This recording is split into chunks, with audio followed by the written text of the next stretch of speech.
Hi, this is Ashley Kang for Horizon Esports. This video has been brought to you by UGG, U.GG, and I'm joined here by Jankos of G2 Esports, who are here at Seoul, South Korea, in the eve of 2000 MSI on the bootcamp.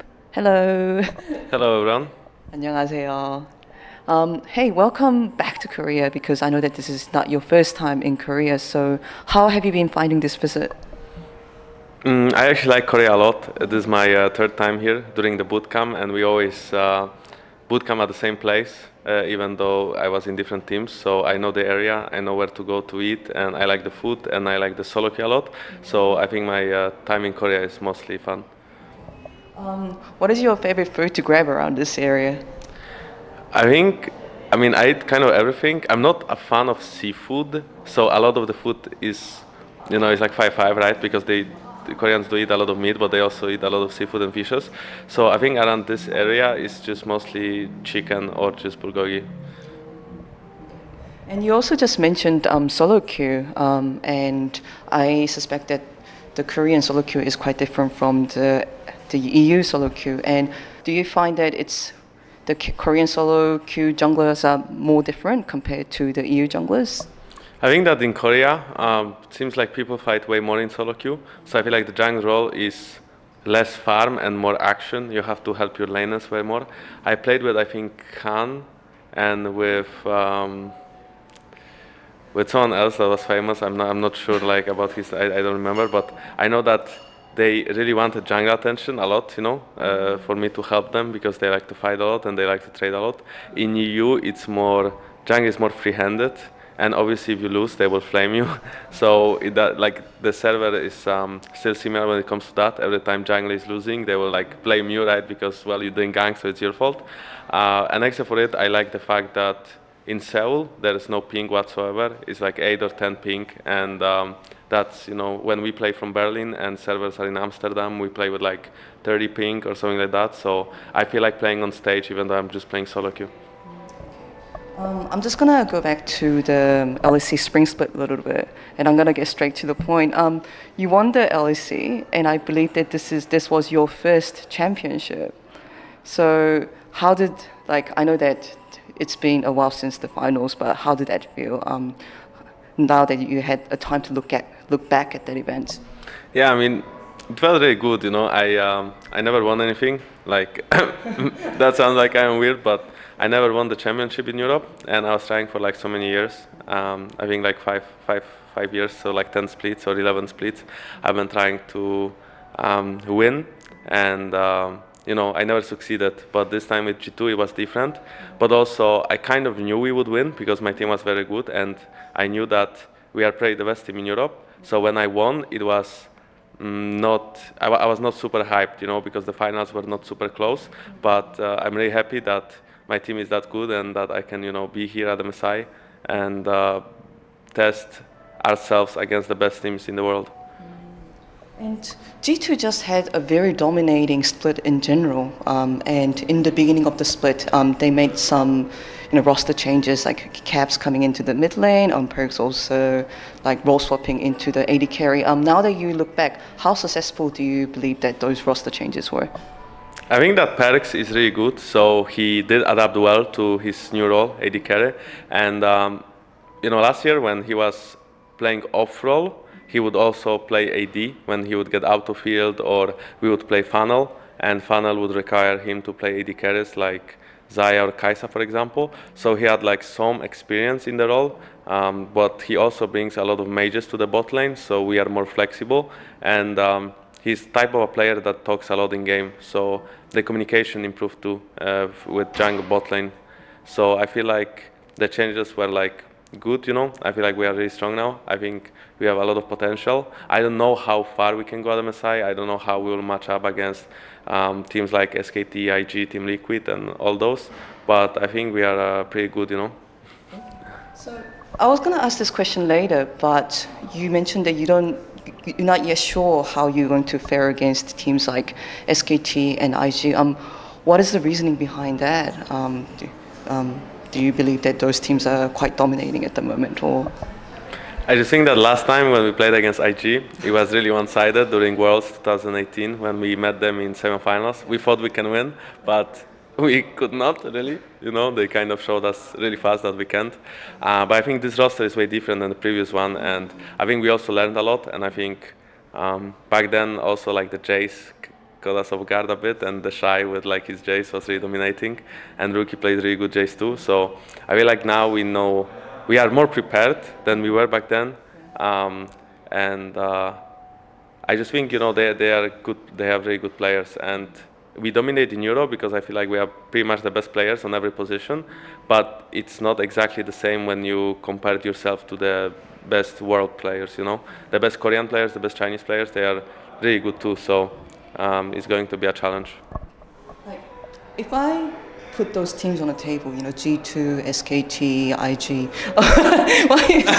and because one thing that I feel like sets G2 apart is the team's flexibility, as you mentioned, and creativity. Like, I see that team playing like a standard comp one day, and next team, oh my god, it's like a Xayah, Rakan, and like a Pyke, and you're playing like a Morgana jungle with the support, and you also is a very, very diverse jungler, especially coming into the 2019. So do you think that that kind of flexibility and able to approach gaming from different direction is going to give G2 an upper hand compared to other teams, perhaps? I think it also depends what we thought of, because we are very flexible, like you mentioned, because we are very open-minded. We are willing to try everything in this team, and if it doesn't work, we will not try it, but we are willing to try it at least once on stage. And whatever we bring to MSI, whatever strats we can think of to kind of cheese our opponents or catch them off guard, that's something we'll have to see. And it's something that could give us advantage in BO1s, but probably not BO5s. And in the end, if you do make it out of groups and you have to face the best team in the BO5, then just better team will win, and not the one that will bring one new strat to the table. So we will see how we can do in groups, and then if we do make it through groups, I think the BO5s are what's exciting. And another thing that I want to talk about is the junglers that are coming to the MSI. So notably in IG and SKT, so Clit and Ning are known to be very aggressive, impact the lanes early type of junglers. And when I think of Jankos, I do also think of snowballing and early game aggression. But at the same time, you have been able to show that ability to play supportive role.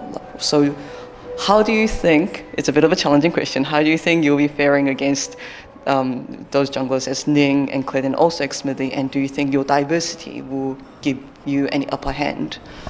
Yes, I think the difference between like Xmithy and Clit and Ning is that Xmithy likes to think a lot about like how he'll play the game, and he takes it kind of slow, and Team Liquid plays mostly to bot lane, and Ning and Clit they just play really aggressive, and they do make impact on the map. And when I started Spring Split 2019, everyone was kind of looking at Tarzan, but I was looking at Clit when I was like watching LCK, I was watching mostly SKT, and I was watching how Clit plays, and I did also watch some of his streams. So I think I kind of understand him, but obviously he's really good, so I can't say how well can I match them, It's really hard to say how well can I play against them, because I focus on what I want to do, and they will focus on what they want to do, and we will see who's better, or we will see who will do a better job. Because MSI is a clash of different ideas from different regions, after all. Jankos, you'll keep saying, hey, like I haven't won anything, or Well, now I don't know. But you have stayed in the scene for so long, and how do you expect yourself to step up even further compared to the 2018 World Championship? I just think that when you go to a bootcamp and you start practicing against the best teams, you kind of improve, and you also play the same solo queue as they do. And like I mentioned, I think Korean solo queue is better. I think players are like playing a little bit better too than European players. So I just think that you have to adapt. You come here and you don't know how you mash up against the other teams, but you have 2-3 weeks of preparation where you can play against them, and you can kind of improve your level. So I think as long as you play and we play as a team, I think I can just do better and I can improve and I can adapt. And same goes for my team. So time will tell how well or how high we will go and how much we can improve throughout the couple of weeks we have had here before MSI. That being said, and thank you for all those words. That being said, if you had to give this answer, where do you think G2 will end, or where would you personally aim in the mid-season invitational? I think if I'm a little bit cocky, but not super cocky, I would say we would be like at least top 5. Sorry, that's not good. At least like top 3. I think the only regions that could pose a threat to us is China and Korea. It's SKT and IG, and I don't know how good IG is right now. I mean, they look really strong, but I don't know how we'll match against them. And I personally think SKT is worse than IG. Because I personally think IG has better players than SKT does, even though I'm a very big fan of Faker. So that being said, if I'm super cocky, I think we can win. It's I don't know how high is the chance, but we can, it's possible. But I think the minimum for us is like top 3, so going semis and playing BO5 against either IG or SKT, and then see what happens. So definitely higher than NA. Yeah. I don't think that's a question even, Cool, fair enough. Thank you so much for the interview. I really appreciate it. Finally, if you can say a hello or word of thanks to the G2 fans out there watching this interview, it'll be really appreciated. Yeah, I would like to thank everyone who is still supporting G2 and who is supporting us, even though you are, let's say, fan of Fnatic or fan of other NA teams or Chinese teams, but you kind of want us to do well at MSI. So I'm really grateful for that, and we will try to show our best, and we will try to just do good MSI and make our region and everyone who believes in us proud. Thank you. Thank you very much. This was actually Kang for Horizon Esports, and I was joined by Jankos of G2 Esports. And for more League of Legends and MSI content, check out Horizon on Twitter and YouTube, and remember to subscribe. Hey guys, this is Ashley Kang here at Seoul, South Korea, but I'll be flying in a week's time to Vietnam to cover the 2019 Mid-Season Invitational, and I just want to say thank you to U.GG for allowing me to have this coverage, because without their support, this MSI coverage wouldn't be brought to you. I'll be covering the group stage as well as the knockouts. I'll be bringing you the player interviews, the vlogs, the backstage footage. So remember to subscribe to my YouTube channel, and let's keep in touch.